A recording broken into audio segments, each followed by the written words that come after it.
Welcome, Clearly Essential team. I'm Crystal Garvin, and I'm here with Chris Mailliard, and I want to welcome you to our monthly webinar. We have a great training for you today.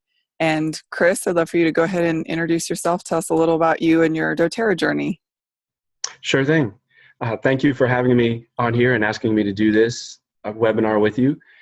My name again is Chris Mailliard. My wife is Emily Mailliard. We got started with doTERRA almost 2 years ago. This summer will be 2 years.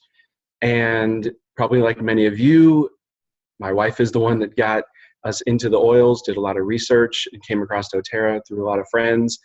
And she was one that was saying, you know what? Nope, I'm just going to buy the oils. I'm going to use them.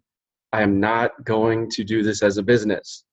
Well, then all of a sudden, about a month after we started using the oils and seeing how well they were working for our family, using them on our daughter, she was approached by someone in her upline and said, hey, how would you like to get your oils paid for? And she loved that idea. We're all about saving money and getting things paid for. So we began looking into that and began sharing with friends, began teaching classes, doing the trainings, getting more involved with the monthly calls, getting involved with the webinars and things like that. And now, almost 2 years later, here we are. Well, that's awesome. Yeah, Chris and Emily have hit silver, and they are participating in Diamond Club. So a really crazy month for them, their last month of Diamond Club, lots of traveling. So I really appreciate you, Chris, taking time to do this. I had the opportunity to see Chris do this training at a recent retreat, and I thought he did such a great job. And I know we have a great training by my upline enroller, Tanya Cottrell, our Blue Diamond, on how to teach a class, and she has a great training there. But he had some different points, and from what I hear, the feedback that people ask for with training, you can never have too much knowledge about how to do a class well. And he just had some different tips and things that really stood out to me, things that I've been applying in my own teaching. And Chris is a teacher. What do you teach, Chris? I teach Bible history classes in Rockingham County. And I will point out that a lot of this I developed with a fellow teacher friend of mine, Troy Korsner, AKA Captain Physics.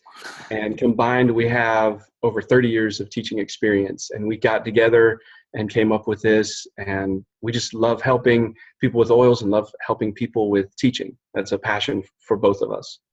Awesome. Well, I really appreciate you doing this. And obviously, Chris has a lot of experience and knowledge about educating and is a great educator. And he's one of the few guys on our team who's actually teaching his own classes without his wife even being there. And I'm really, really impressed by that. So this is different for us, but it's also great to give you an example to show you anybody can teach a class. You don't have to have 30 years of teaching experience, but he's got a lot of great knowledge and tips to share because of his experience. But really, guys out there listening, I encourage you to jump in. Really pay attention here, and you'll see you can teach a class too. And when you have two of you out teaching classes and educating and helping people, you can really double your influence in your community and the number of people that you're able to help. So just an encouragement there, because I'm really excited to have more husbands and even independent wellness advocates who are men who are jumping in and teaching. This definitely doesn't have to just be for the ladies out there. So I will let you go ahead and take it away. Chris, I'm going to turn off my video and mute my sound. If you want to turn off your video, you can. And I'll let you go ahead and go on with your presentation. All right. Thank you so much. So yeah, talking about some teaching tips. We're going to look at several things about just how to teach a class a little bit better. So hopefully you can see the slide there now. We're going to take a look at it. And, oh, well, hold on. Let's see where are we supposed to be now? Wow. I don't know if that's, sorry, that wasn't supposed to be there. Oh, here we go. We were going to start here with the video. Oh, but I don't have the video on here. How many of you have ever felt like that when you're starting a class? You're fumbling around. You have no idea what's going on. You don't know where you are. Well, I'm here to help. So these are some teaching techniques, as I said, developed by Captain Physics, good friend of mine, Troy Korsner, and myself. We're going to go through and help you see how you can present the information a little bit better, to give you some tips and some tricks that we've learned over the years. And there are probably many things that you all have learned as well. So hopefully this will come alongside what you're already doing. What are we so afraid of? Well, as you can see, public speaking is the #1 fear for the most people. Out of all of that list, I know I used to be terrified of it. And I will be honest with you, when I come into a class at the beginning of the school year, I can be just as terrified as some of you on your first day of teaching, or your first class that you are doing. So it affects all of us. So hopefully I can help you out here. First question we need to answer is, what is your goal?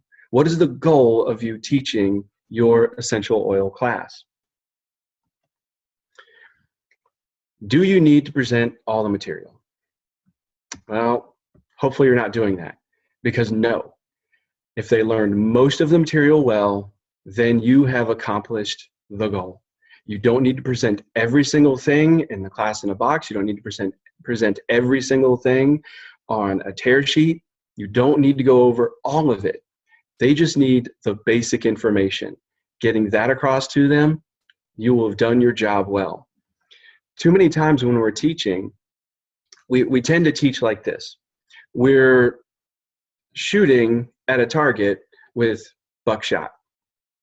And when you shoot at the target with buckshot, that's what you get. I bet all of us have sat in a class before where at the end of the class, we felt just like that target does. We don't know what the point of the class was. We don't know we were just overwhelmed with so much information in so many different areas,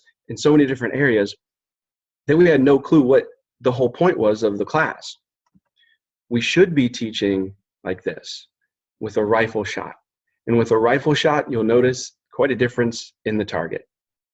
We're aiming at the heart of the issue. We are aiming for the central goal of them getting the information they need to make a good decision concerning their journey with the oils. Choose what you want to teach and teach it well. Find your niche. What is it that you know well? Start there. Start with what you really know. Start with what you learned first, what really impressed you, and start with that information. And as you continue to study and grow with your knowledge of the oils, then you can expand out from there. But again, remembering that you don't have to teach everything. As P.T. Barnum said, always leave them wanting more. You want the people to come back to you. You want the people to come to other classes.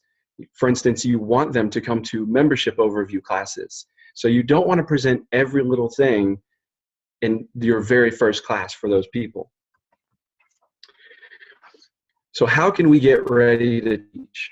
First key step is preparation. Prepare, prepare, prepare. We have what are called the 5 Ps. Prior planning prevents poor performance. Get things ready before you even step into that classroom. Always overplan. I'll talk probably a little bit more later about this, but have an outline and have more information than you know you're going to be able to cover. Then what I would recommend is you go through and with your outline, take a couple different highlighters, different colors of highlighters, and highlight in one color all the information that is the must-have information. Maybe yellow for that. And then maybe do blue for information that's, if you're doing okay with time, things are progressing well in the class, share this. And then maybe have a third color for things that are like, well, you know what? Maybe if somebody has a question, I can bring this up and I know where this is found. So always have more information and know that you're not going to cover every little thing that you have prepared. Like I said, have an outline so that you can put the information in the right spot. It might just be you taking your tear sheet or your class in a box sheet, and as you are preparing, make the notes right there on that page. Some people prefer taking index cards. And with the index card, just writing each of your, one card for each of your main points, and then having your notes on that. Some people might prefer having an entire thing printed out, word for word. Whatever you feel comfortable with. That's the great thing about teaching, is you can probably think back to your professors and your teachers in high school and middle school and elementary school, and I guarantee none of them taught exactly the same way. They found what was good for them, what worked best from their natural personality, and they ran with it. Do the same for you, but always, always, always have an outline so that you know exactly where you are. Now, even with the outline, I'll throw this in there. Don't be afraid to jump around. You might be teaching your class and somebody asks a question that you're going to cover a little bit later on. Don't be afraid to skip down and talk about that person's question, answer that person's question right then.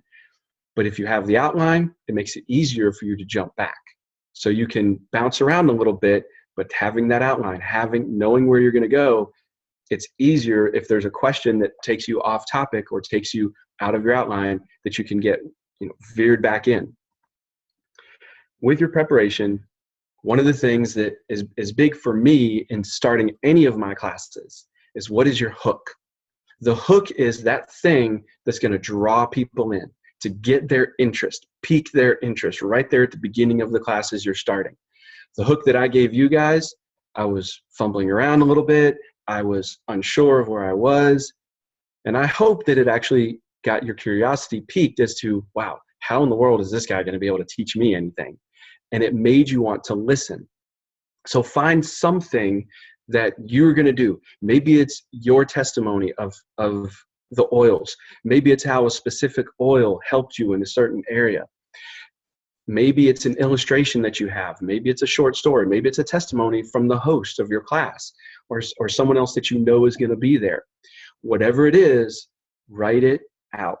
Have it ready so that you know. This is one area that I would recommend you write it word for word. That way you can look at it, you know exactly what you're going to say. There's no confusion over the notes that you wrote down. If you abbreviated anything, write this out word for word. And so have that hook. Then think about this.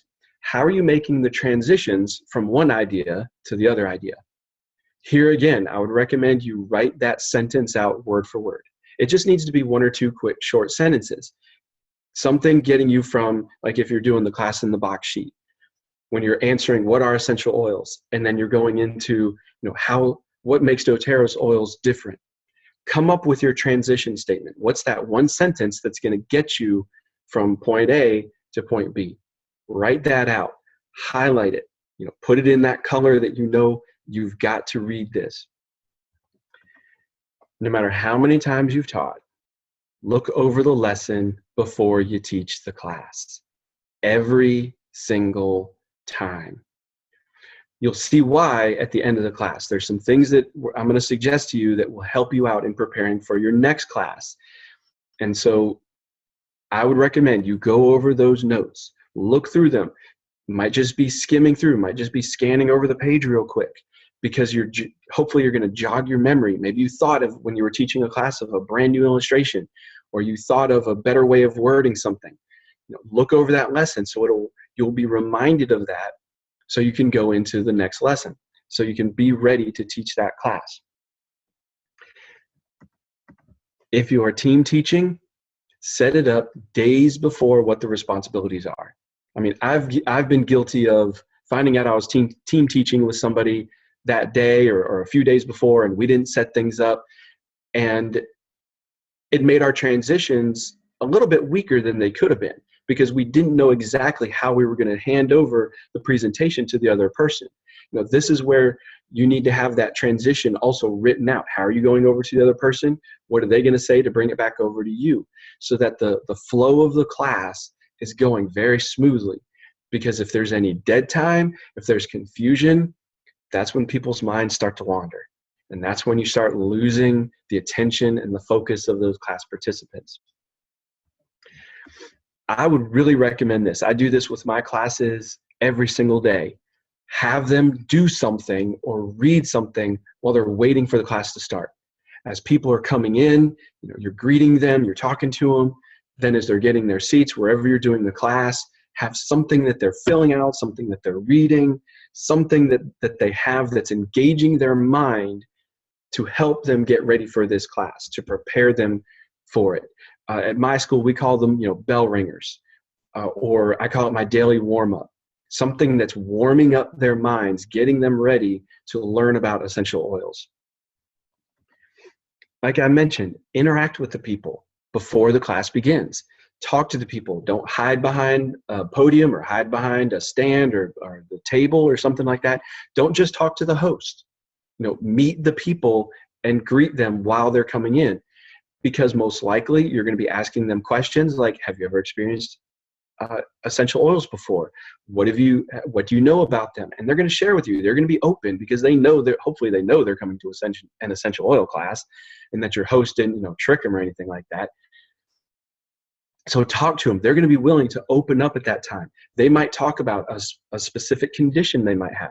They might talk about something that they've experienced in the past.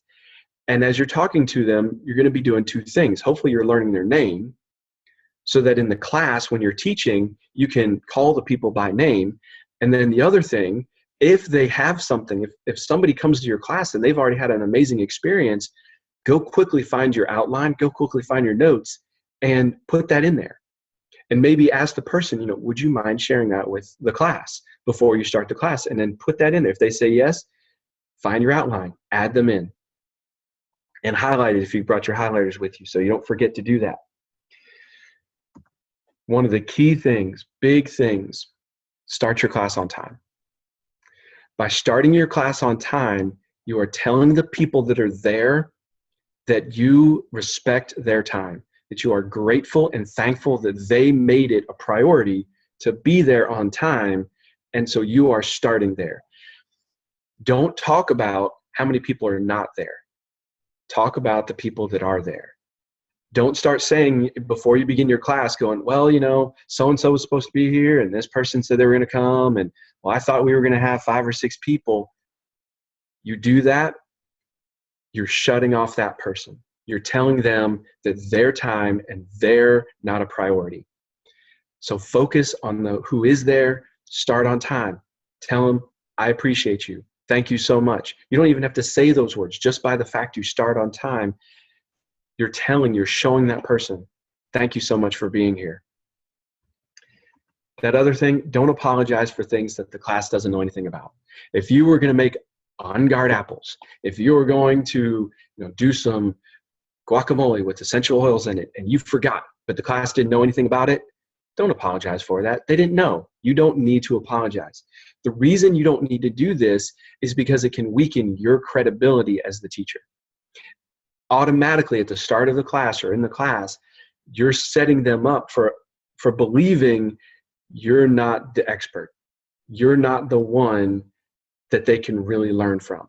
So don't worry about apologizing for those things. Maybe later on an individual basis, or maybe with the host, you can tell them. And that way the host can know as well. If they're going to host another class in the future, they know that you want to do that. They can take care of it. They'll do that. So don't fret over those things. Don't worry about those things. Now that you have your preparation all set, you've gone through your outline, you're ready to begin the class, you're there early and set up before anybody even arrives so that you can take that time to greet everybody. How do you go through teaching the lesson? Well, here's a couple more tips that you have. Pacing, that's how you work your way through the class. What pace are you going to follow? This is very important because you don't want to get bogged down in any one point to the detriment of something else that might be even more important. With our classes, we all know the ending, that's where we start talking about the enrollment and how you can purchase and get involved as a wellness advocate. So you don't want to rush that because you took too long somewhere else. So here's some good tips for this. One of the things is mix it up. Don't talk the whole time.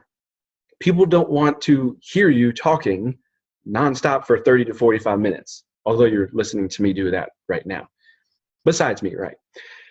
But mix it up. Do things. Have other people share illustrations. Have games. to change the pace of the class. Here's a couple ideas for some great games. Got these from other people. Do a bingo. Do something where the people have in front of them a bingo board with some oils on it, and you start pulling out cards that have information about that oil. And as you pull it out, they get to mark their board. It's a great way for them to learn more about the oils. You can say a quick fact about the oils that you pull. But then also, you're doing bingo, somebody's going to win, a great time to give somebody a prize. Get them excited about being there. You can do some Jeopardy questions, have 2 or 3 categories, and have those things. You can use activities.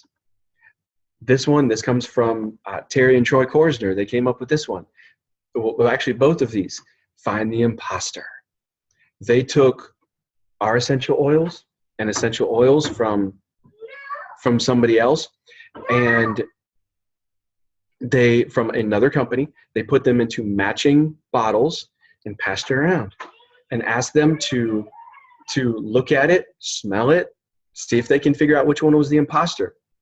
They did this in a class of over 20 people. There was only one person that picked the wrong oil. Another thing you can do is do health in a bucket. The people are going to be sharing some of the different questions that they have, some of the specific conditions or ailments. Maybe have them write them down. This could be what they do at the beginning of the class. Have them write it down on a card or a sheet of paper, and then you fold it up, you put it into a bucket. Different times throughout your class, have this prepared in your outline. Pull 1 or 2 of those out. Read over it. Maybe show them one of the books and how they can look this information up about finding out what oils would be good for these different things. And so again, that's another great way that you're teaching them by doing, not just by saying. Like I said, use testimonies. Those speak volumes. Don't just use yours. If the host of the class has a great testimony, ask the host before the class begins if they'd be willing to share about their experience with a specific oil or a specific product. If someone in the class does, do the same thing for them. Like I said, don't spend too long on one topic. This is what having the outline helps you with, why it's so key and crucial to do that. Spending too long can cause you to speed up at the end. It can cause you to cut out something that you know that you really need to share. Get the important information to them, move on. Like we said at the beginning, leave them wanting more. They want to know more. So give them the key bits of information and progress through it. Well, how about when you're presenting the information? What are some key things that can help you?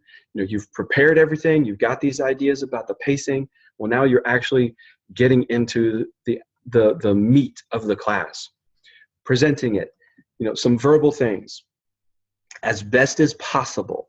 I know we all do this, but as best as possible, try to avoid your verbal fillers, your ums and uhs and likes. They can come across, too many of them can come across that you are unconfident, that you don't really know what you're talking about, that you're just reading from a script, that you haven't learned about these things. So as best as possible, it's difficult, but this is where practice comes in. Something else I forgot to mention with the preparation, teach the class to your spouse before you go and teach it to a larger class. Teach it to yourself in a mirror. Teach it to your kids. Get some small audience that is very close to you, that you can prepare for, that you can teach it to. And this is a way. Have them count how many times you do this, or give you a sign every time you do this so that you can start mentally realizing, okay, I can do something else. It's okay to pause. It is perfectly acceptable not to fill in something. These are good to have. It actually allows the person that is listening an opportunity. When you pause, their brain can process everything. Maybe they have a question, and when you pause, it gives them that opportunity that they can ask that question, or it gives them the opportunity that they can develop that question in their mind, that there was some point that you made that they're still chewing on. And when you can do that dramatic pause, it gives their brains a chance to catch up. So that's perfectly okay. I love doing this. I try to use people's names when I'm speaking. It makes this presentation much more personal. This is also a way that if someone starts getting distracted, you just use their name as you're teaching. So Susie, I heard that you were doing this. Or, so we're going over this, and I remember that Susie had mentioned before, when you're sitting in a class and somebody says your name, what do you automatically do? You look up at the teacher. So it's a way that you can grab people's attention if they start wandering. It's a way that you can make this very personal for them. How about the physical environment? Your energy is contagious. Make sure your nonverbal communication is matching your verbal, that's what you are presenting and getting across. People learn and read what you are saying by how you're saying it. So it's not just you saying it, but is your body showing it? Is your face showing this? You might need to practice this. You might need to go over things and do this. Have some planned epiphany moments. These are your aha moments. Now, I hate to burst a lot of your bubbles, but some of you have been probably thinking about professors or teachers you had in the past and how wonderful they were, and just how they had these, these epiphanies where they're in class and all of a sudden the teacher gets so excited. It's like, oh, wow, this is so amazing. You're not going to believe this. I hate to break it to you, but most of those are planned. They knew they were going to say that. They knew how they were going to say that. Plan those in. Those moments where you go, wow, this is so amazing. This is my favorite oil. Let me tell you about this. This is something. Plan those out. It's going to get energy across to the people. Try to move around as best as possible throughout the class. Again, this comes to a preference thing. If you are not comfortable moving around, if you're one of those people that, you've got to start out, you've got to have that podium or that lectern or that table in front of you, that's okay. You can start out, just stay there. But as you develop getting more comfortable with your teaching, developing your teaching, I'd recommend you move throughout the room as best as possible. It helps focus the people on you and not on the paperwork. I do this in my classes. I set up my classroom to make it easy for me to get around the room so that every single student can have me close to them at some point during the class. I try to do this as best as possible when I'm preparing to teach an essential oil class, preparing to teach one of my classes. Another thing with presentations, how about your visuals? If you're using PowerPoint as I'm doing here now, I hope you've noticed this, but unveil the thoughts a little bit at a time. Putting up a whole slide with a lot of information can be very confusing to them, and it can make the people lose focus. Because if you're like me, if somebody puts up a slide with all kinds of words on it and information on it, as soon as they put it up, I read the whole slide. And then I tend to tune out because I've already read all of your points. Why do I need to listen to you anymore? So unveil them just a little bit at a time. Do a few points at a time so that you can talk about it and they can stay focused on what you're saying. You don't have to use PowerPoint though. I usually don't when I'm doing my classes. A lot of it is just because of logistics. They're not set up, or it's not a good location or a good time or place to do that. Whatever you are doing, use color, but don't go way overboard. If you've noticed with this presentation, the background has stayed the same throughout. Maybe you can change the background a couple times depending on the point that you're on. But don't go overboard. I try to get this across to my students. Too much color can get distracting and turn people off. Always have oils and other products displayed. This is what you are presenting. Have them there. We all know and have heard through many different trainings, they need to experience the oil. So you should at least have a few that you're going to pass around. But have a couple other things displayed. Maybe you're not even planning on talking about those specific items, but have them up there because it's going to catch somebody's attention. And maybe after class, they're going to ask you about that. Or maybe even in class, if you have time, you can go over some of the other products. Especially if you're doing a targeted class, we know this. If you're doing skincare, make sure you have all the different skincare products out there, or at least all the ones that you have and are able to display. So have those focused. If you're doing a summer class, oils that are good for the summertime, make sure you have those displayed and have them out there. The last thing I'd recommend for you, after you teach your classes, take some time to reflect. Go over how the class went. At the very beginning, this is why I said, make sure you have that outline. Because what you're going to do is you're going to ask yourself these questions after you teach the class, and do this right away. Ask yourself what went well. Write it down. Look at your outline. Star the things that you did really well on. Always start with the positive. We tend to be very negative focused when we're looking at things. When you're teaching, we tend to be overly critical about ourselves. But I want you to start looking at what went well. What illustration worked well? What point did you do a great job on? Make a note of those things. Then ask yourself, what could be improved? This could be a good thing if you're team teaching. Take some time after the class and go over this with each other. Point out to the other person, you did this really, really well. I would recommend that maybe you improve this a little bit. Maybe we need to go back and look at this. Depending on how well you know the host, you could sit down and do that with them. How the host, how long have they been using oils, what their journey, where they are in their journey. It could be a good opportunity to sit down and talk with them as well. Brainstorm the improvements. Look at those areas. Ask others for ideas. Friend me on Facebook. Many of you are probably already friends with me. Send me a message. Send Captain Physics a message. Send Crystal or Lacey or Drew, somebody that has had a lot of experience with teaching classes, and get them, pick their brains. Do these things as soon as you can. You might want to write it later, but you probably won't. We all know that as true. Do it as soon as you can, as soon as you get home, or even if you're able to before you leave that class. Write these things down. Make those notes on that outline that you have. Were there things you wish you had said? Were there things that you should not have said? This is the key area to help you improve with your teaching. So please do not neglect this area. Well, I hope that you all have enjoyed this presentation. I hope that you all have learned something from it. I hope now that you all can go out and become better teachers.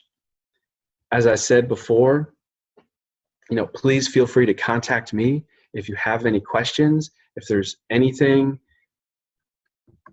that you need to know, get in touch with us. We'd love to help you. Again, thank you all so much for this time. Thank you, Crystal, for giving me this opportunity, for asking me to do this. I'm happy to come and do this for any of your team meetings as well. Just get in touch with me. I'll do whatever I can to help.